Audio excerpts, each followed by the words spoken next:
সাকিব সাকিব ডাক পারি, সাকিব গেল কার বাড়ি। সাকিব আল হাসানকে নিয়ে বাংলাদেশের একটা চিরস্থায়ী আক্ষেপ চলছে। সবসময় সংবাদ মাধ্যমে এই আক্ষেপটা বেশি করে। আজকে কোচ করলেন।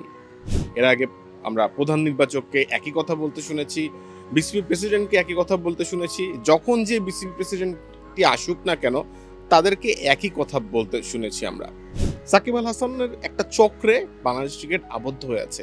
এই চক্র কবে বাংলাদেশ ক্রিকেট ভাঙতে পারবে? প্রশ্ন এটাই এখন। প্রেমাদাসায় বাংলাদেশ তৃতীয় টি-20 খেলতে নামবে।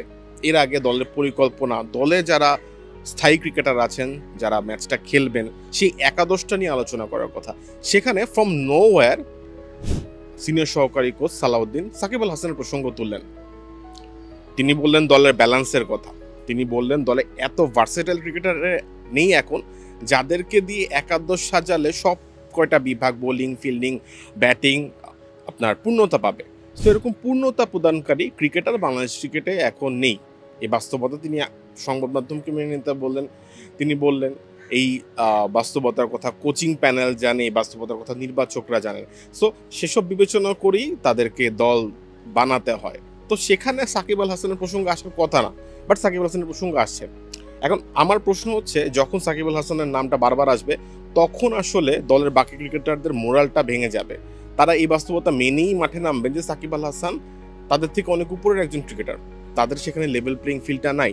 সো তাদের মানসিকতা ম্যাচের ঠিক আগের দিন, যেই ম্যাচটা আমরা মানে বাংলাদেশ দল জিতলে সিরিজে প্রথমবারের মতো শ্রীলঙ্কার মাটিতে এই সফরে, লম্বা একটা সফর, প্রায় 36-37 দিনের একটা সফর, সেখানে প্রথমবারের মতো বাংলাদেশ সিরিজ জেতার সম্মুখে দাঁড়িয়ে আছে।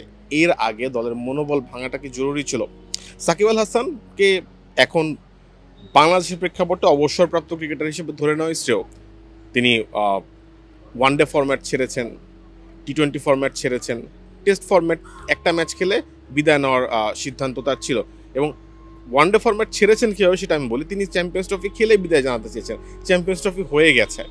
সো এই মধ্য দিয়ে তাকে আসলে অবসরপ্রাপ্ত ক্রিকেটার হিসেবে ধরে নেওয়া যায়। তারপরও বারবার সাকিব আল হাসান প্রসঙ্গ আসে কেন? সাকিব আল হাসানের বয়স এখন 38।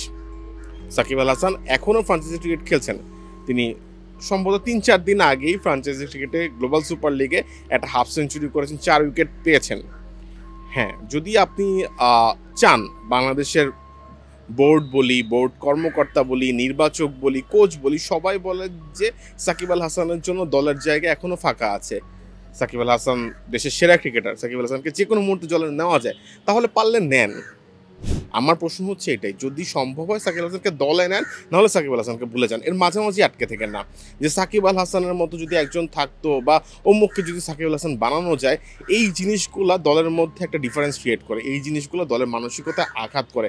আপনি দলের মানসিকতায় যত বেশি আঘাত করবেন, দলের পারফরমেন্সের অভাব ততটা প্রকট হয়ে উঠবে। সো প্রত্যাশা থাকবে বাংলাদেশ এই সাকিব আল হাসান ডিলেমা থেকে বের হয়ে আসুক। সে প্রত্যাশা রেখে এখানে শেষ করছি।